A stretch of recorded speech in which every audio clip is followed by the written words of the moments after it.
Хочу вам рассказать о двух важных моментах в строительстве дома.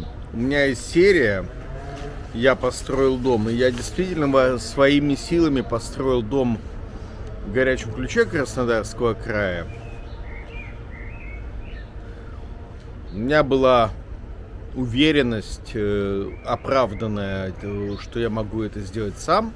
Естественно, не все работы я делал самостоятельно, то есть я скорее был руководителем и где-то там на подхвате был, но нанимал исполнителей, допустим, бетонщиков, каменщиков. Кровлю я построил сам с нуля. Это я сделал самостоятельно за несколько лет.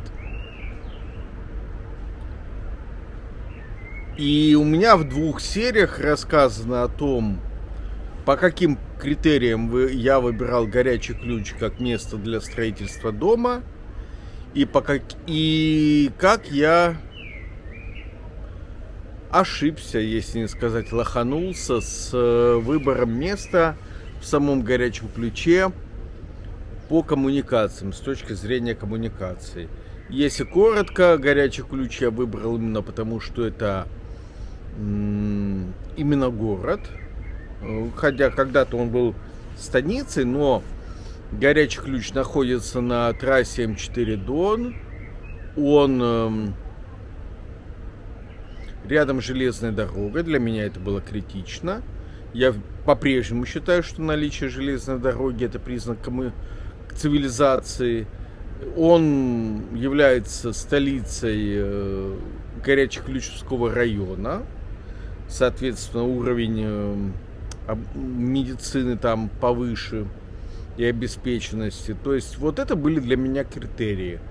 Я бывал в Апшеронском районе, в городе Апшеронск, и мне показалось, что Апшеронск не дотягивает даже до уровня Горячего Ключа.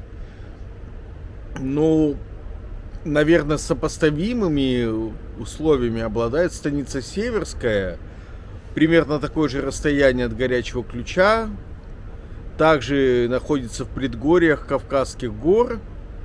Единственное, что в Северской нет, по-моему, железной дороги, если я не ошибаюсь. Могу ошибаться, извините. Ну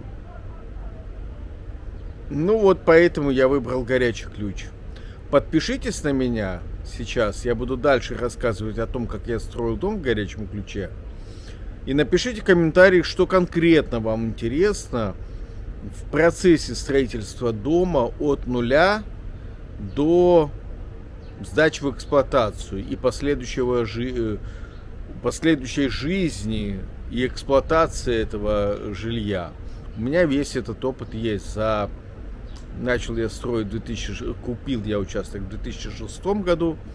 То есть вот с 2006 по 2022 год вот это время у меня заняло строительство, эксплуатация дома, много опыта, я с удовольствием им поделюсь с вами. Так, по поводу коммуникаций. Это ошибочно считать, что если у соседних домов есть вода, электричество, газ, то у вас это будет тоже. И канализация. Я сейчас бы, если бы я захотел и была бы возможность купить дом, а я по-прежнему глубоко уверен, что жизнь в доме не идет ни в какое сравнение с жизнью в квартире. Если бы у меня была возможность, условно говоря, жить в доме площадью 70 квадратов или где-то там, не очень, который требует ремонта, или жить в квартире площадью 200 квадратов, уже готовый, я все равно выбрал бы дом на земле с участком, не меньше 6 соток, потому что я считаю, что лучше жизни в своем доме нет ничего. Это мое глубокое убеждение. И если бы я мог по деньгам и по транспортной доступности арендовать себе дом, я бы арендовал дом. Но, увы, я вынужден жить по чужим углам, по чужим квартирам, арендуя комнаты. Из-за неопределенности с моими документами, прежде всего. В Испании очень тяжело арендовать. Подписывайтесь на меня на YouTube, становитесь моим платным подписчиком. Я эксклюзив выкладываю для подписчиков. Какие-то очень-очень практические советы, которые экономят вам и время, и деньги. Также можете подписаться на меня на Патреоне, на Бусти. Можете перейти на Buy Me Coffee. Все это есть в описании каждого моего видео. Все ссылки. Задонатить мне, тем самым поддержав те расследования, которые я веду и выкладываю на этих площадках. Контент разнообразный, статьи есть интересные, которые я рекомендую вам почитать. На Buy Me Coffee есть статьи для тех, кто мне задонатил, особо интересные. И какие-то тоже интересные, но без конкретных выводов, бесплатно. Так что там можно на любой вкус найти контент для себя. Так вот, по поводу строительства.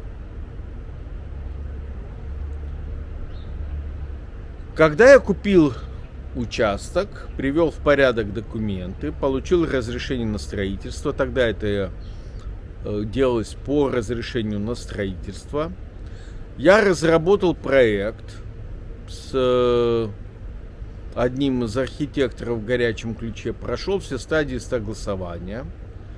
Но должен вам сказать, по крайней мере в России, проект, вы можете отступать от проекта, потом это все дело вам будет все равно нужно узаконивать, и в процессе стройки иногда приходится отступать от проекта. Также и в моем случае произошло.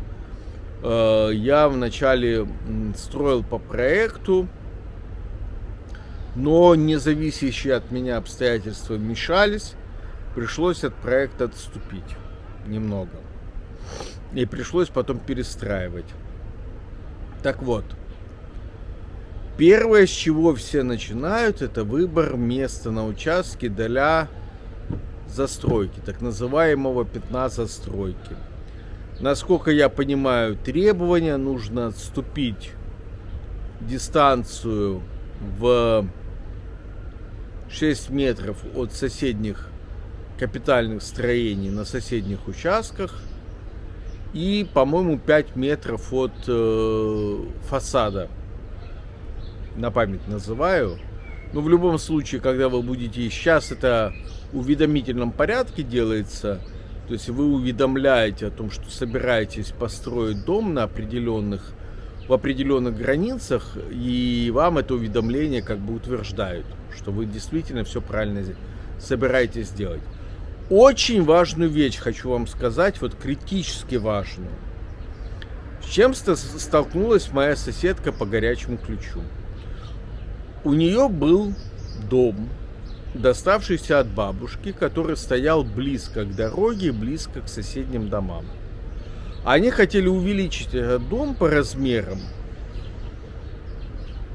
Им не хватало площади. И администрация горячего ключа им сказала: да, конечно, можете его снести и построить на его месте другой дом. Они по документам его снесли. Это все оформляется. То есть нельзя просто так дом снести и построить новый. Нужно оформлять документы, что снесли. Вот они по документам снесли тот дом. И когда пришли за новым разрешением, сказали: а нет, тот дом, он был построен по старым нормам. И как бы мы не могли потребовать его переноса. А вот новые дома, теперь от фасада нужно отступать не 3, а 5 метров. Или даже 1,5 раньше было. В общем, мы сказали, что от фасада теперь нужно не меньше 5 метров. И они долго бодались в плане того, что как же так, вы же сами нам сказали, можете снести. Они говорят: ну мы же сказали, можете снести. Мы же не сказали, можете снести и построить на том же самом месте. Все это на уровне разговоров. Поэтому, если вы хотите использовать старое пятно застройки по старым нормам на месте старого дома, никогда не сносите его до нуля. Оформляйте перепланировку, реконструкцию. Потому что реконструкция предполагает, что вы вписываетесь в старые размеры. Кстати говоря, в Испании очень часто дают вам возможность купить участок и построить дом, но только в качестве реконструкции старого дома. Новый вы не можете возвести на его месте или, допустим, увеличить площадь. Да, есть такие ограничения, чтобы здесь не происходило застройки всех сельхозземель. Вот так вот. Это очень такой вот важный подводный камень, на который вы можете напороться. Да, кстати, прежде чем начать строить, еще один важный лайфхак. Имейте в виду, что вам придется иметь место где-то для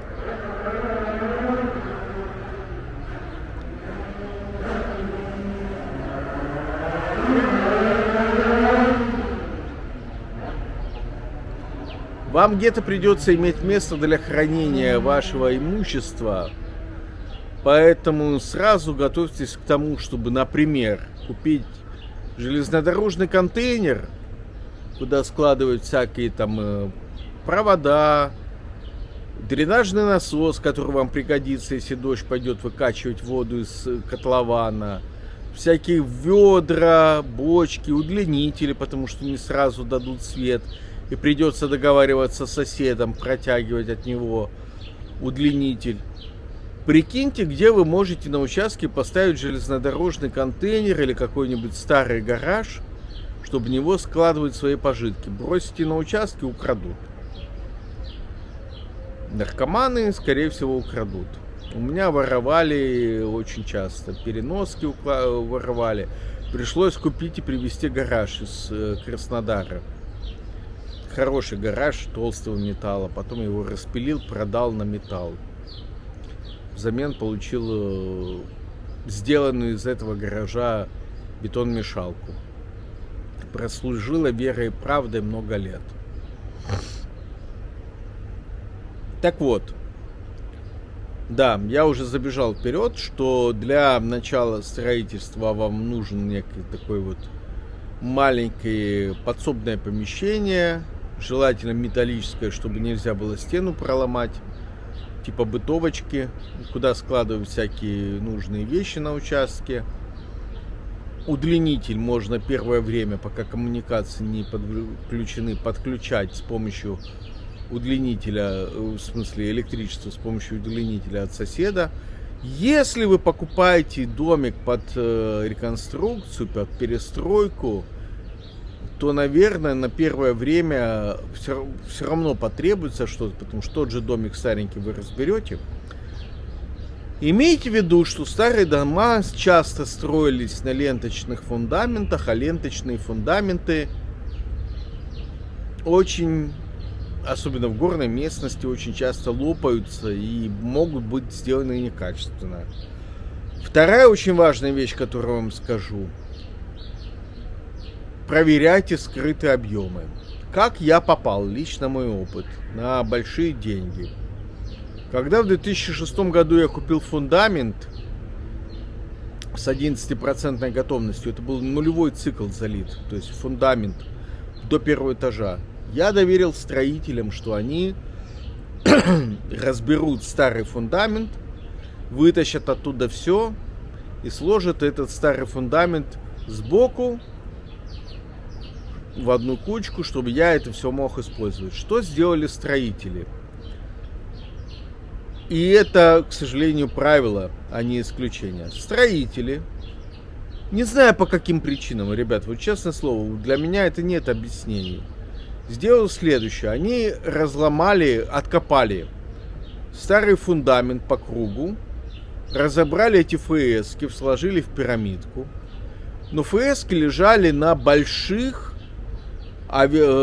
плитах аэродромных, больших толстых аэродромных плитах на глубине где-то 1,5 метра от уровня грунта. И строители вместо того, чтобы вытащить те плиты, просто взяли и засыпали сверху эти плиты обсыпавшимся со сторон грунтом. То есть они не выбрали ни одной плиты. И у меня С 2006 года до 2022 года были эти плиты на участке прикопаны. Я не мог понять все эти годы, почему вот именно в этом месте у меня, допустим, виноград хорошо растет, а деревья не растут и все. А дело в том, что виноград корневую систему пускает поверху, а деревья идут вглубь, упираются в полутораметровые, на 1,5 метрах в эти плиты и не могут, все сохнут и сохнут, сохнут и сохнут, ничего не растет. И только в 22 году, когда я начал строить канализацию, я раскопал эти плиты. Я думал, что это, куски какие-то битые, отсыпали, засыпали, что-то там попадало. Нет, это огромные плиты. Мне пришлось половину участка раскопать, чтобы эти плиты вытащить оттуда. А иначе не получалось, потому что мне как раз нужно было через эти плиты пройти и проложить канализацию. Понимаете? Не верьте никогда строителям, когда они говорят вам, что выполнили какой-то объем работы. К сожалению, моя мама была права, что нужно стоять над головой и контролировать все этапы. Воруют обычно на скрытых объемах работ. Вот то, что нужно было разобрать полностью этот фундамент, меня обманули. Это были скрытые объемы. Я никак не мог проверить, что они все разобрали, все сложили рядом в горку. Понимаете? Дальше, перед тем, как начать копать, определите, где вы будете брать технику и людей. В Краснодаре есть такое место, стоят те, кто желают, чтобы их наняли. Например, на перекрестке Восточно-Кругляковская и, по-моему, улица, если я не ошибаюсь, Кореновская. Вот. В этом месте вы можете найти себе в найм технику. Бетононасосы, бетономешалки, краны, экскаваторы. Если их не согнали сейчас с этого места. Но раньше стояли там. Строителей в Краснодаре раньше можно было нанять на улице Октябрьской, рядом с бывшим Сенным рынком, от Буденного до Калинина. Так называемые хозряды там были. Возможно, сейчас там же можно нанять строителей, но раньше они всегда там стояли десятилетиями в этом месте. В горячем ключе ситуация — это недостаток всех маленьких городков. Очень мало рабочей силы, очень мало. Поэтому мне приходилось строителей возить. Я жил на тот момент в Краснодаре, и строителей мне приходилось нанимать в Краснодаре. Вместе с ними ездить, нанимать и возвращать. С одной стороны, это было хорошо. Я мог быть с ними на месте и контролировать все их действия. Они меньше меня обманывали. С другой стороны, плохо, потому что мне нужно было быть привязанным к ними, ездить вместе с ними. Но если бы я нанимал строитель на месте, как мне потом пришлось нанимать, меня бы обманывали еще больше по скрытым объемам. Итак, вы пришли к первому важному действию. Найм кадастрового инженера, который вместе с вами выйдет на... Это очень важно. Наймите кадастрового инженера, чтобы он вместе с вами вышел на участок и в натуре вынес границы вашего участка. Очень часто границы участка не соответствуют действительности. Где-то там вы заходите забором, старый, так исторически сложилось, на чужой участок соседский. Где-то наоборот забор слишком утоплен вам в участок. Попросите кадастрового инженера с максимальной точностью вынести границы и не поленитесь, натяните между этими границами какую-нибудь видную ленточку, типа как ограждение, вот, осторожно не копать, и снимите это все на видео. Очень пригодится потом в случае спора с соседями. После того, как вы установили эти все колышки по вашим границам, Попросите кадастрового инженера выставить границы вашего дома, как он, пятно застройки, где вы должны его строить. И когда вы вынесли ваш дом в натуре вот на пленэр, то есть на ваш участок, и участок вы ленточками выгородили, и узнали, что дай бог, чтобы у вас все стояло там, где нужно, дальше вы можете строиться.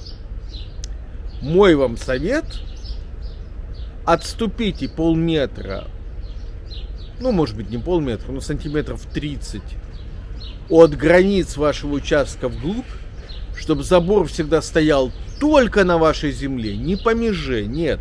По меже это всегда спор. Поставьте забор только на вашей земле. Пускай лучше часть вашей земли достанется, там 20 сантиметров достанется соседу или 10. Но гарантированно поставьте забор на вашей земле. Тогда вы можете с ним делать все, что угодно. И следующая важная вещь.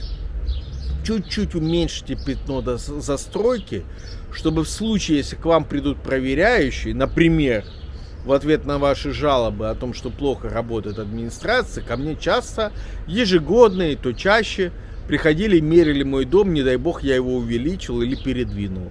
Вот если вы чуточку уменьшите сантиметров на 15 пятно застройки с каждой стороны, будет вам только в пользу, в том плане, что вы нигде не нарушите ничто и не получите предписание о том, чтобы снести, перенести и передвинуть.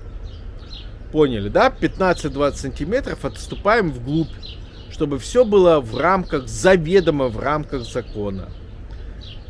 И еще очень важная вещь. Есть требования к тому, как должны быть построены заборы.